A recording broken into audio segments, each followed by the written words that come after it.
Yogah Karmasu Kaushalam. Good morning, everyone. I, CMA Dr. Natika Poddar, thank UGC Human Resource Development Center of Gujarat University for giving me an opportunity to connect with you all and deliver my today's session on designing of quality research paper and publishing it in high impact journals. I am Associate Professor in Finance at St. Francis Institute of Management and Research, Borivali, Mumbai, and PhD Guide in Management Studies for University of Mumbai. St. Francis Institute of Management and Research offers 2 years full-time Masters in Management Studies, which is affiliated to University of Mumbai, and 2 years full-time PGDM program.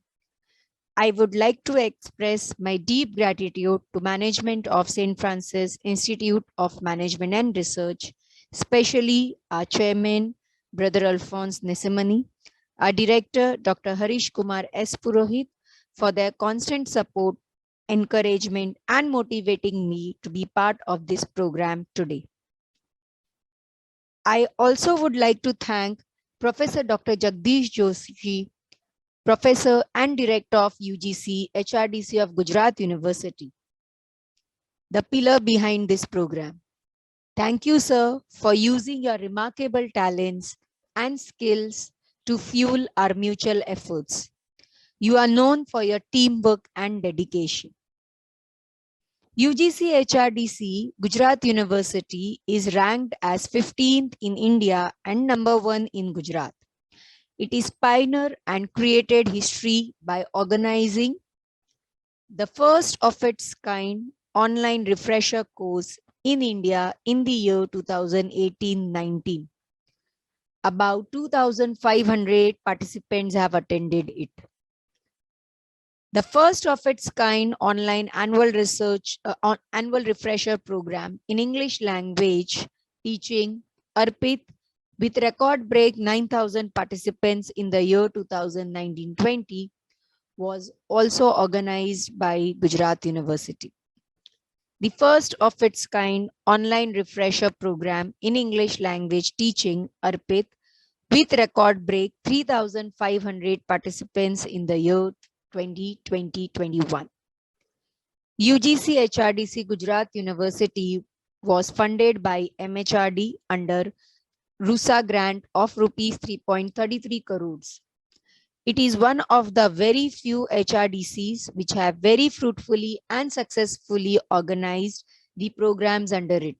It has collaborated with IMA, SPIPA, IIT Delhi and Mumbai, JNU, Delhi University, the Lal Bahadur Shastri National Academy of Administration, LBS NNA Mussoorie, Mumbai University, Narsimha Mohanji Institute of Management, Inflibnet, SNDT Mumbai University, St. Xavier's College Mumbai, NIEPA, NCERT, and UGC, etc. And the list goes on.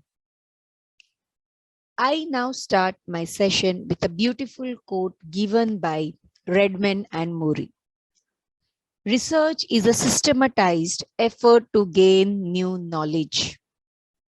Our today's topic emphasizes on designing of quality research paper and publishing it in high impact journal. The session would be taking care of the basic research structure, the important points which needs to be taken care of when we make a research paper, which would lead for publication of research paper in high impact journal.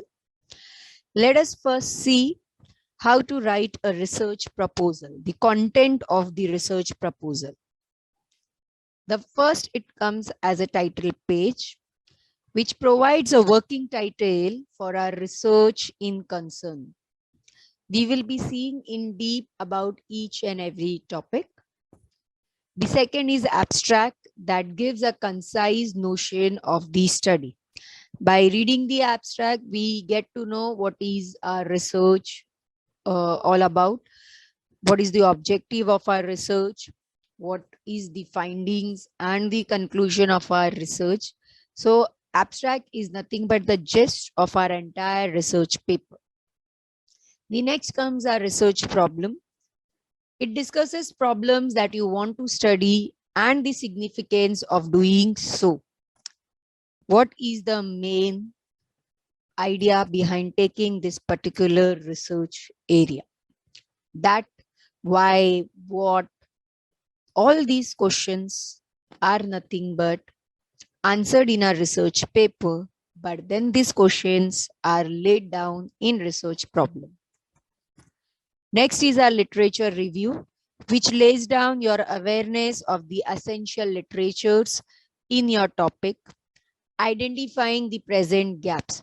The past work done by few of the researchers or maybe many of the researchers related to the area, the past papers, articles are being referred. Those are past articles, papers. When we refer, we get to know the gaps or some of the unanswered questions in the earlier research, which we can take further to do our research paper. Next comes our important research questions. Identify a research problem. Pose at least 3 research questions. Then comes our methodology. These elements talk about the way you are going to perform the research while also providing the reason why. Whether a research would take place as a primary or as a secondary methodology, whether we are going to collect a first-hand information or already the published available information will be used. First-hand information is our primary methodology. Already published resources which we use to conduct our research is our secondary methodology. We need to identify the suitable methodology for our research paper. The next comes the time frame. It's delineate the time frame of your research. That is nothing but we lay down the time frame of our research. It's very, very important for us to lay down the time frame so that it's very important for us to lay down the time frame for our research work so that we complete our work on time. Let us move further. This is the basic structure which you can see on the screen for a research paper. First comes the title. When we talk about the title should be very, very precise. Let us see how to identify the topic selection. When you say about the title, we normally lay down the title which is very regular. The title laid down should be matching with your research area, with the objectives which we have thought we are going to lay down in our research paper. So the title should be very precise. The language which we are using to frame our title should be very, very clear. We should not use the jargons in our titles which creates confusion for our readers, for our users. These are some of the links wherein we can select the topic for our research work. Now, essential sign indicators is an analytical tools that helps you identify top performing research in Web of Science collection. It reveals emerging science trends as well as influential individuals, institutions, papers, journals, and countries in your field of research. So this links gives you an idea what the topics are in trend, what are the topics of need of an hour. Based on that, you can decide, you can select a particular research topic.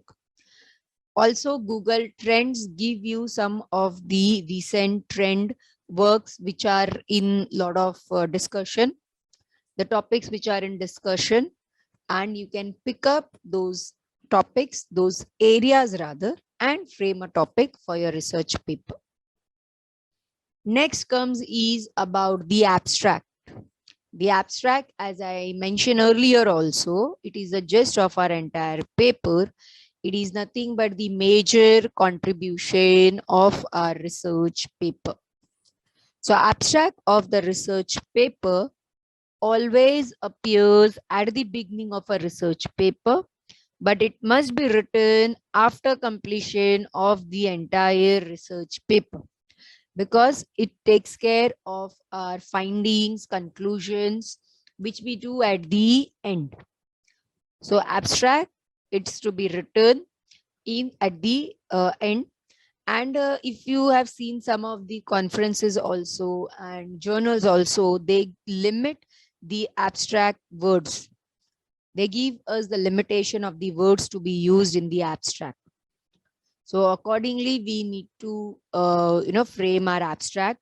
I've seen some of the research papers, articles where abstracts are of, 1 page, 2 page.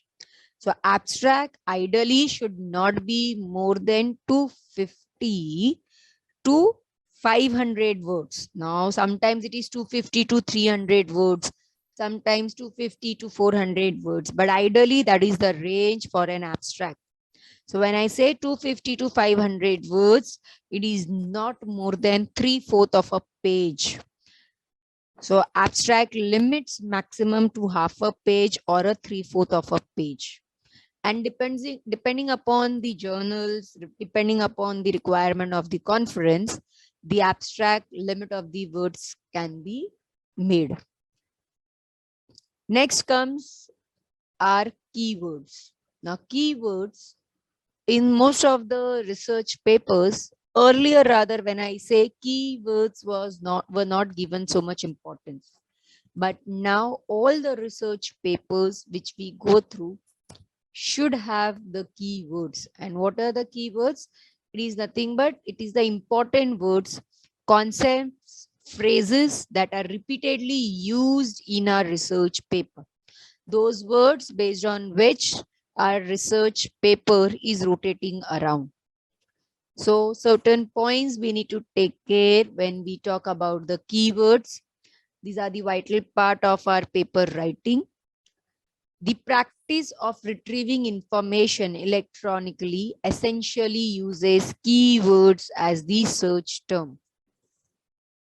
Use keywords that are specific and that reflect what is essential about the paper. So ideally 5 to 6 keywords should be there in the research paper. Put yourself in the position of someone researching in your field, what you look for. So it is like a search engine for someone. Consider also whether you can use any of the current buzzwords. So as I said, which is in trend, those kind of the words area you can pick up. From that area, you can decide your topic. From that topic, those words which we have, those identify areas which we have identified, from that the trendy words we can also identify, and that becomes your, and those words should be used no doubt in a research paper, and those words are nothing but the key words of our research paper. These are some of the keyword selection links which you all can use. Social mention, useful tool for monitoring and tracking social media. Word cluster analysis tools. Here you all can go through this particular links and this will help you for keyword selection. From this keyword selection also, some researchers, they go reverse way.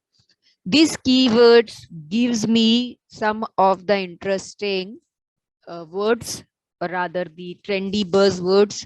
Then those trendy buzzwords, I search a particular research papers. Is it being written? Past work is being done. We refer it and then we come out of a research topic. So some of the researchers, they go reverse way as well. Using this link, They identify the buzz trendy words and then they decide the area topic for their research. The next comes in our structure. The important is nothing but introduction. We come to our main body of our research paper now. That is introduction, which explains the general topic, narrow down to the problem statement, review previous work, novelty of your work, and overall organization of your paper. That is nothing but in introduction, we take care when we talk about the first part of our research paper, that is introduction. It serves the purpose of leading the reader from a general subject area to a particular field of research. Important points to be considered while writing introduction sections are: bring out the importance of the subject, why this particular area is being chosen to do the research.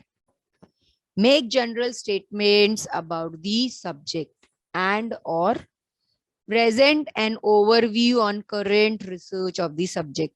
Like for example, you may have current graph, you may have current statistics. So those can be presented in a tabular format or some facts, figures you can present. Reveal a research gap. So earlier the research work is being done, but then some of the questions are being unanswered. Those are the unanswered areas are the gap in the earlier papers, which you would try to fill in your this research paper. So that is nothing but reveal the research gap or formulate a research question or problem. If you are unable to reveal the research gap, you can formulate a research problem, outline important results, what are the expected results of this particular research paper, give a brief outlook on your structure of the research paper. You can just give the brief what would be taken care of in your paper. The next comes our literature review. As we have discussed, the literature review is nothing but referring to the past articles, journals, papers, newspapers related to your topic, the area what you have chosen to do the research. A review of literature is an essential part of the academic research project. The review is a careful examination of a body of literature pointing out towards the answers to the research question. From the review of literature itself, we identify the research gap. It helps us in bringing out the research question. It helps us in bringing out a research problem. So all good research writing, if you see, there are review of literature. So when you say review of literature is then in your research paper, it means you have referred the earlier work related to the area what you have chosen to do the research. From that, you were able to identify the gaps or you were able to identify the research problems. Now, as we have seen the introduction, you can see and or which is mentioned. So it can be both there or it can be the either of the one, like reveal a research gap or formulate a research problem question. So if we are not able to identify research gap, we can formulate a research question, research problem. So review of literature, it's very, very important. So before selecting any of the area, we first do intensive literature review. What are the work earlier being done? Otherwise, if already lot of work is done for the topic which you have taken, and same if you are doing it, then what will be the new in your paper, the new aspect in your paper? What is the new takeaway for my readers? Then it cannot be called as a research. Research is something we have to come out with some new knowledge. So intensive literature review needs to be done so that we identify what you can take the area, what study can be done which is not done in the past, or there is a possibility that less study is done in that particular area in the past. So you can take those kind of area based on the literature review which we do. The next comes are the body of the research paper. So body of a research paper, it's nothing but the actual research done to answer the research questions or problem identified in the introduction. So in introduction, we have already identified this would be a research problem. This would be our research questions which we are going to answer in our later part of the research work. So from here, your introduction starts, your review of literature starts, your problem statement we have identified. We have identified the research questions which we are going to answer. The body often comprises several sections and subsections, whereas structure, organization, and content depend heavily on the type of paper, publication outlet, publisher, and creativity of the author.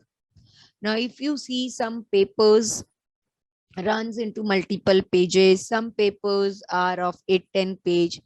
There is no any standardization for number of pages. It depends upon the publisher. It depends upon the matter of your research. If you have enough material to present in the research paper, lot of data is being collected. The publication house where you would like to publish your paper has a restriction of the number of pages. So you have to narrow it down accordingly. So your structure of the research paper also varies. But these are the essential content structure of our research paper, which we are discussing and which we have seen in the earlier slide, which should be part of our research paper. The next comes our results and findings. So once we have already laid down our introduction, we have laid down in introduction our research questions, our problems, statements which we are going to address, literature review, followed by identifying the gaps. We then come out with the research methodology, which is our next part. When I say research methodology, it includes all techniques, methods which we have used in our research. Primary, secondary data. Primary data we have collected through questionnaires, surveys, telephonic interviews, how many respondents, what type of a sampling we have used. All these should be covered in research methodology, which we see in some of the research papers, it is missing. So you should indicate primary, what method you have used, structured questionnaire, unstructured questionnaire, sampling size, sampling method, all these needs to be mentioned. If it is a secondary data, then what are the sources from where you are planning to collect the data? That is from various websites, journals, books, articles. You may also refer to some of the libraries which you are planning to visit to collect the data. So this should be mentioned. If it is a secondary data, we also mention the year. If you are doing a research paper in finance area and you, for example, you are calculating the risk and returns. So for how many years you would be taking the data, the companies which you have identified, on what parameters basis, All these needs to be mentioned in your research methodology.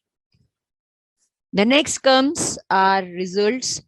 That is nothing but our findings, results and findings. So results are nothing but all the tools used for analysis must be included in result section.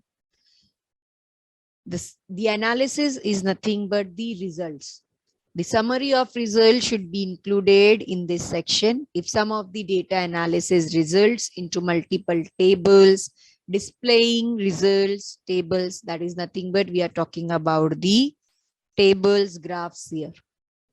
So if we are going through questionnaire methodology, then each questions which our respondents have answered should have a graphical representation, tabular representation.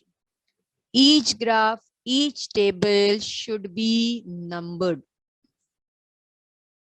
So all these gives a good presentation to your research paper. The large tables, multiple tables already used for preparing summary table should be presented as the annexure at the end of the paper. Like if I'm using balance sheet and profit and loss account of a company, and you are using some data of it to do some analysis. So those balance sheet and P&L should be part of the annexure. And the figures which we are using from balance sheet and P&L, that should be used in a tabular format in our data analysis. So when we are talking about questionnaire tables, graphs, if we have 10 questions which we have asked to our respondents, so we would have 10 graphs, 10 tabular formats. When we are talking about secondary data, if I am performing ratio analysis of a company, that is performance analysis of a company using balance sheet P&L, that would come at end. The figures we will be using from balance sheet and P&L to calculate ratios, that will come in a tabular format, and we can also present it in a graphical manner. Always make use of pictorial presentation for your data analysis. That speaks a lot about your work.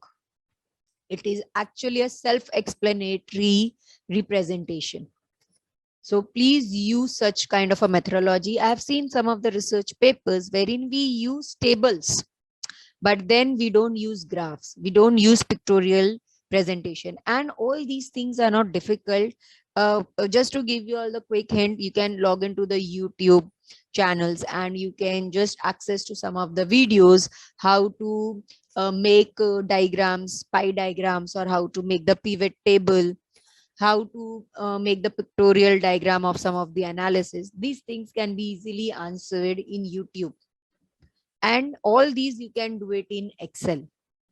So you can use such kind of the pictorial presentations.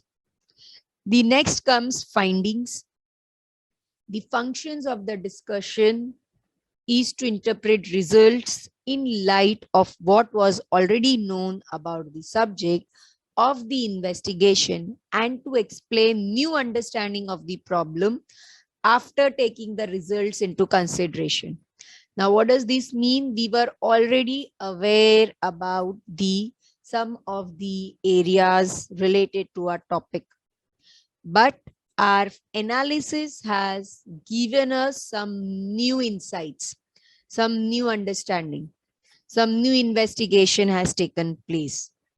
That we highlight in findings.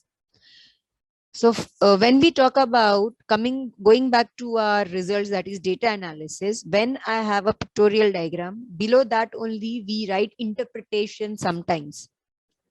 So you have your data analysis, you have interpretations, which is written it in a very elaborate manner.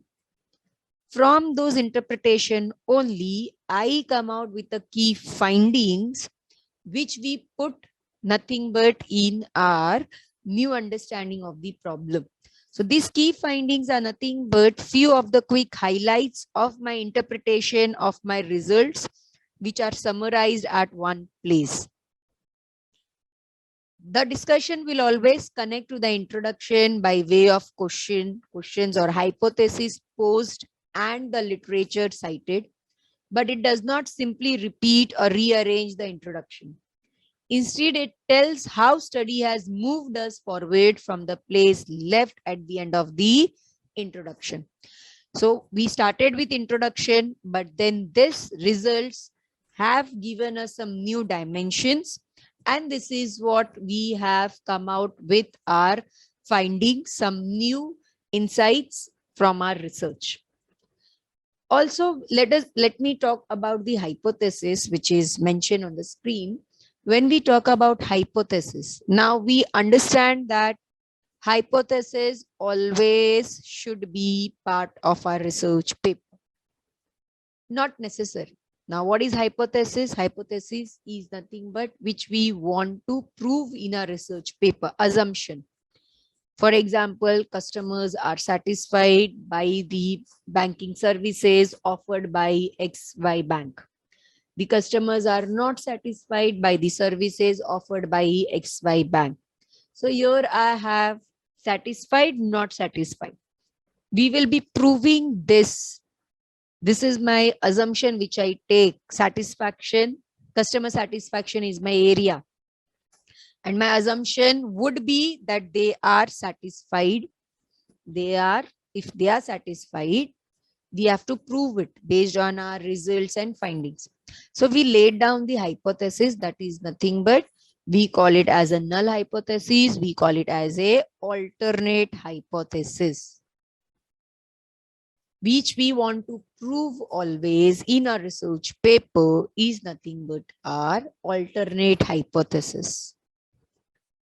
So accordingly, we take the hypothesis for our research paper, but not necessarily the hypothesis should be there in our paper. It may be there, may not be. And sometimes what happens, our results itself proves our hypothesis. We need not perform any statistical tools on it. The understanding is if I go for hypothesis, I need to apply some statistical tools on it. Sometimes my data analysis itself proves my hypothesis. We need not go for statistical tool. But yes, there are sometimes my analysis do not gives me the hypothesis results, what I want to prove. So we need to perform statistical tools and we get the results about our findings, and accordingly null hypothesis or alternate hypothesis accepted, rejected. So we will be taking the hypothesis if required in our paper. The next comes our conclusions and limitations. The next comes in our structure is our conclusions and limitation of our paper. Conclusion, it states the study's major findings. The specific findings we have written after our data analysis, then the interpretation which comes in an elaborate manner, the key in a precise manner, concise manner, we write it in findings. Further, conclusion is nothing but major findings which explains the meaning and importance of the findings.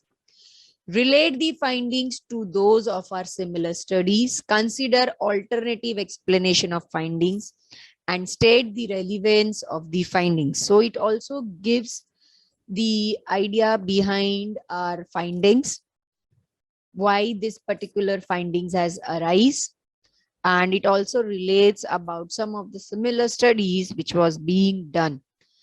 So we try to relate our entire paper, the data analysis which we could find, and giving to some of the probable answer to it, what decision can be taken. Next comes the limitation and scope. Now, when I say limitation, we normally say time restriction, Then we also say the biasness in respondents giving the responses. Such kind of a limitations we write. And also the period taken is very less for the study. So when I say limitations, it is like you have to highlight here what were the areas which you have not considered, or rather you have restricted to do your study. Like only 5 years were taken, respondents were 100, study was limited to 1 year. There could be biasness in the responses. So these are nothing but not in our control. Next is future scope. When I say future scope, how your study can be further taken by someone to do the further study. So if I have taken satisfaction level of the customer, which I gave the example earlier, of XY banking services of XYZ bank. So I have taken here only one bank. Of study further can be taken into consideration where a comparative analysis can be done of the services offered by XYZ bank with or vis-a-vis ABC bank. So your study can be further taken for some of the other higher doing research work by some of the other researcher. So that is nothing. So that is nothing but future scope of the study. Moving further, let us talk about references. Now, many of the research papers, they have references, but it's not as per the APA style. It is very important to have your references into APA style. For example, if we have referred some of the books, so first it comes the author name, surname, the author's surname followed by the name of the author, the year in which that book got published, title of the book, city, and name of the publisher. So this is the way how the APA style book is being written. The references for the books are being written. If we have referred any of the journal papers, so same, the author's surname followed by the name, the year, the title of the journal, the volume to be written. We also need, if we have referred some of the websites, we also need to put or highlight the web links of the websites which we have referred. So when I say web links, we normally put www.wikipedia.com. We put www.moneycontrol.com. We are supposed to put full URL of that hyperlink so that when I copy and paste that URL in the browser, it takes me to the landing page from where I have referred my research work. Moving further, we speak about acknowledgement. Many a times we miss to thank the people who have supported us in our research work. So at the end of our research paper, we should always thank the people who has helped us. It may be our reviewers or editorial board members of journals, or it may be from your own institution, our friends, families, our well-wishers. So suppose if any of the your colleagues might have helped you in your research work, so the name and the designation and from which institute that particular colleague is, or maybe your friend. It's very important to acknowledge the work of the people who has helped you. Now, I'm not talking about here we are referring or citations of the people whose work we might have referred. Here, the people who have supported us directly or indirectly, we are thanking them. In some of the institute, in our institute as well, we have a review committee team. So those review committee team reviews our paper before we send our research papers for publication in any of the journal or presenting in any of the conference. So we should thank the review committee members of those institute. So in our institute, as I said, we have a review committee team. So we thank them for their time, for their comments to enhance the quality of the paper. Now let's move further understanding what is peer-reviewed journal. A peer-reviewed or referred journal is one in which the articles it contains have been examined by people with credentials in the article's field of study before it is published. So when we talk about publishing our paper, we should look for peer-reviewed journals. We should look for UGC CARE Index journals, Scopus Index, ABDC category journals, A-star category journals. These FT45, these are nothing but wherein our papers gets published. We have the list wherein we can search on the websites which are the current updated list of the journals wherein you can in Scopus or ABDC wherein our papers can get published. So we have FT45, FT50. These are nothing but some top ranking journals for getting our papers published. The numbers and the kinds of manuscripts sent for review, the number of reviewers, the reviewing procedures, the use made of the reviewers' opinions may vary, and therefore each journal should publicly disclose its policies in the instructions to authors for the benefit of readers and potential authors. So we as a researcher should read those policies, those disclosures which the journal has publicly made available, so that you can go through the procedure and your paper gets published in high index journals. This is the review process, and if you have seen below some of my slides, I have given the link as well. So y'all can copy, paste it, put it in the browser, and you will get more details from where I have taken this particular content, and you can refer more about it.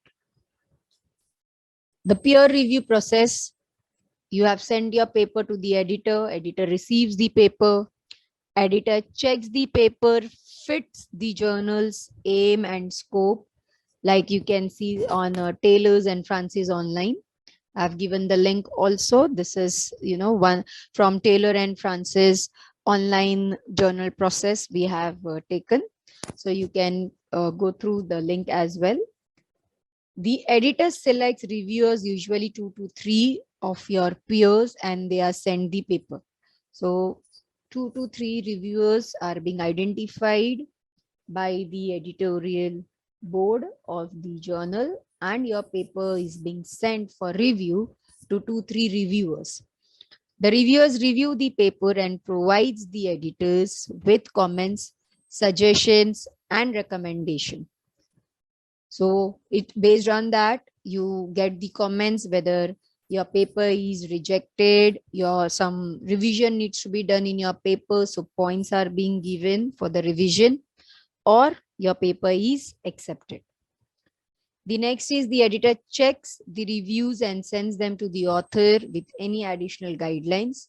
If there are revisions, the authors decide whether to make this and resubmit. So you as an author can decide whether the changes which is being suggested by the review team, whether you are in position to do it, as there are certain times a deadline also within which you need to revise it and you need to resend within that time frame only, whether you are able to resend it. Amendments are made and the paper is resubmitted if you are willing to do it. The paper is accepted, moves into production, and is published. So based on the revision what you have made as per the suggestions which is being suggested by the committee, you revise it, send it, and if the guidelines are met as per the suggestion, your paper is accepted and gets published. There are some important points now which as a researcher we need to keep in mind. You can take this some of the points which I am going to give you all now as a tips so that you can do some quality research work. Reading the research paper only from quality journals is the most critical success factor. So we should refer the journals which are highly indexed. Get associated with www.researchgate.net. Please open your account at ResearchGate. Get associated with it. It is easier to get connected to similar research interest people through ResearchGate. It's very important nowadays to enhance, to increase our network. It will help you to strengthen your network, and you can find some of the researchers who are interested in the similar area as you are. So you can jointly write the research papers with some of the researchers who are good, maybe as good as you are in your area, or you may get some helping hand also where you may be lacking. They are, expert in those areas, in those tools, and jointly you can write the paper with them. We can request the full text of any research paper directly from the concerned author on ResearchGate. You have referred one of the abstract of one of the researcher on ResearchGate. You are interested now in reading the full research work of that author. So you can send a request to the particular author, and you may get the full paper of that author. If possible, select the reputed journal which is open access so that the research paper can reach to the maximum audience. So what happens, when you do that, then your work is read by many of the researchers, potential researchers, and your work is being, renowned. Your work is being appreciated by many of the readers. The published work must be shared with researcher on their request. Creating a profile on Google Scholar, creating the profile rather on Publon ORCID account.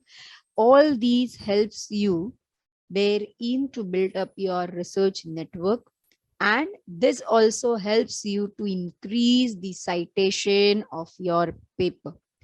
So in Google Scholar, you can add all your research papers which is published, which is listed in Google Scholar, and your work is getting cited by any of the researchers for that particular paper which you have added in Google Scholar, and your citation numbers get increased. I will show you all my Google Scholar account with the citation numbers. We will also talk about I index and H index. Also the Publon and ORCID account. All your research work can be manually added in the ORCID account. These accounts are nothing but opening our profile, how we open a particular email account in a similar manner. Now, for accreditation purpose, it's very important to have as a researcher all such profile accounts. Next, moving further, the next tip, choosing the right journal by understanding the scope and indexing of journal. Reading carefully the instructions to authors. Give proper attention to the appropriate literature published in recent 5 years in the reputed journals as well as the journals of same publication. Please refer the past papers of those journals only where you are planning to publish your paper in the same area wherein you are also planning to do your research work. Giving citations to the paper published in the same journal publication. Careful attention towards the grammar and punctuations. Responding to every issue mentioned by the reviewer with due respect. Effect of poor grammar, spellings, and punctuation, which leads to misinterpretation and ambiguities. Give the impression of lack of care in preparation. Suggest perhaps other aspects of the paper are careless, can upset some referees and make them more critical than otherwise. So sometimes the language which we use grammatical error which we use in our paper, the meaning changes. And this gives the poor impression about your paper to the referees. Now, suggestions for grammar, spellings, and punctuations. Write complete sentences, not too long, not short. Use commas properly. Be consistent in the use of tenses. Use no contractions, that is, don't, couldn't. Write in reasonably sized paragraph. Give the manuscript checked for grammar, spellings, and punctuations from English language expert or by using professionally checking tool like Grammarly. We can take the free account of the Grammarly, wherein automatically if there is grammar error, and when you are making a research paper in Word doc, a signal is given to you about it, and you can then go and check about the grammar language of that particular work. Or even you can go for the licensed version of it, which has more features. The free version has very less features. So to start with, as a researcher, you can go with the free version of the Grammarly check. Some common mistakes which leads to the rejection of a paper. We sometimes select the wrong journal which do not match with the area of my research work. Plagiarism is too high in our paper. We have just copy pasted the work of some of the researchers. Bad preparation of manuscript. It may be in terms of the structure. Maybe it is not in a chronological order. It do not give any sequence. Poor literature survey. There is a lot of work done in the area, but the literature put in the paper is very limited. Weaker presentation of the results. The results are not strongly put in the paper with the graphs, with the data supporting. Insignificant conclusion which do not match what we wanted to prove or what was the objective of the research paper. Poor response to reviewers. So when reviewers have given some of the comments to a research paper, we have not addressed it on time, or perhaps it is all these suggestions are not answered or wrongly answered. The next is why research papers fail publication. So some of the following problems appears much frequently. Submission of papers which are clearly out of scope. So as I said, you should find those journals which is matching rather to the area, to the title matching with your research work in those particular journal itself. Suppose if I am doing a research work which is in management area, and if I select a journal which is particularly maybe in science area, so that may not give you much value addition to my research work. So that is what we need to take care basically when we are talking about selection of the journals. The next is failure to format the paper according to the guide of authors. It's very important for us to go through the instructions given before we submit our paper. If you have identified that in a particular journal you are going to publish your research work, so it is very important to go through in detail the guidelines about the structure, about the abstract limit, about the page limit, about the word limits, what should be covered in your paper. So it's very important to read the guidelines thoroughly. Inappropriate or no suggested reviewers. Inadequate response to reviewers. Inadequate standard of English. Resubmission of rejected manuscript without revision. So you resubmitted without making any changes which the reviewers have given to you. So it leads to the rejection of our publication. So this some of the suggestions which I have just highlighted. You all can take it as a tips to enhance the quality of the paper. So we started with the basic structure in your research work. and further leading it what you can take care in your research work to enhance the quality of it and leading it to the publication in high index journals. Let me just share the screen wherein you can see about the citations. These are some of my research papers which are published, and we can add as we have discussed. I can click here and I can add manually also my research work. When I add manually my research work, when I add manually my research work, can see add articles manually. It allows me to write the title of my research work, authors who were all involved in it, the date of publication, journal, volume, and so on. It also allows me add articles. So if any of my research work which is not added here, I can search from here if those papers are listed in Google Scholar, and I can add it. So in profile means these are the papers already added in my group. It gives me here this paper may be related to my work, but then it is not my paper. So I will not add it. If I want to add, I will select and it gets added to my list. Can see here, these are some of the citations to my papers, which is being, given by some of the researchers, which they have used rather my work and they have cited my work. So I have till date got 38 citations, and H index is 4 and I-10 index is 1. I-10 is when a particular research paper crosses 10. So my one research paper has crossed 10. So that is I-10.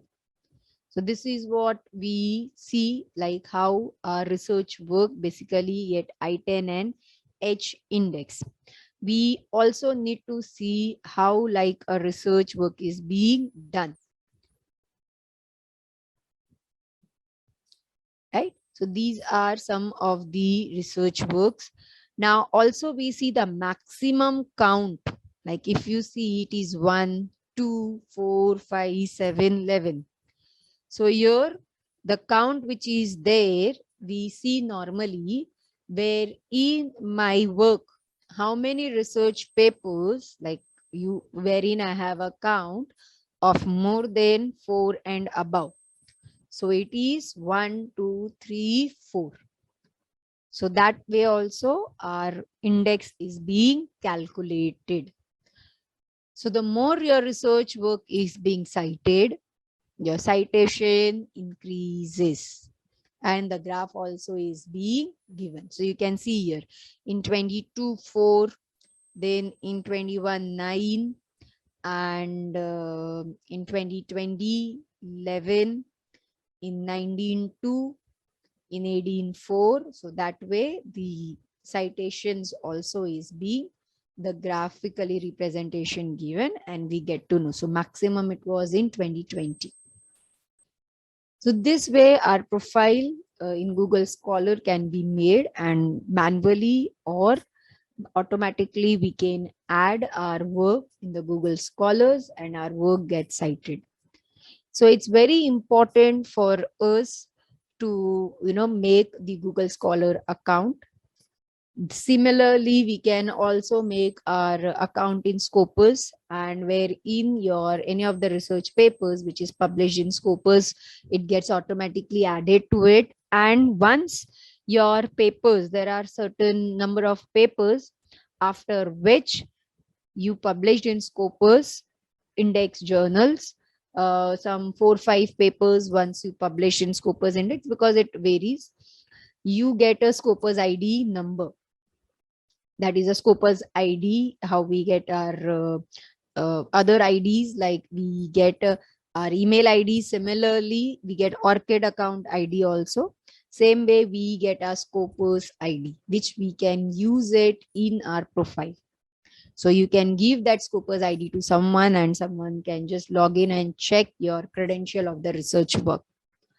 So just these are some of the important tips. Please make use of this. I'm not saying to have all like Publon, open the profile in Publon, then Google Scholar, then ORCID, then Scopus. At least have 2 to 3 networking on ResearchGate, opening your account in ResearchGate, making a profile in ResearchGate. So not all, at least start with 1 or 2 and slowly and steadily you can increase.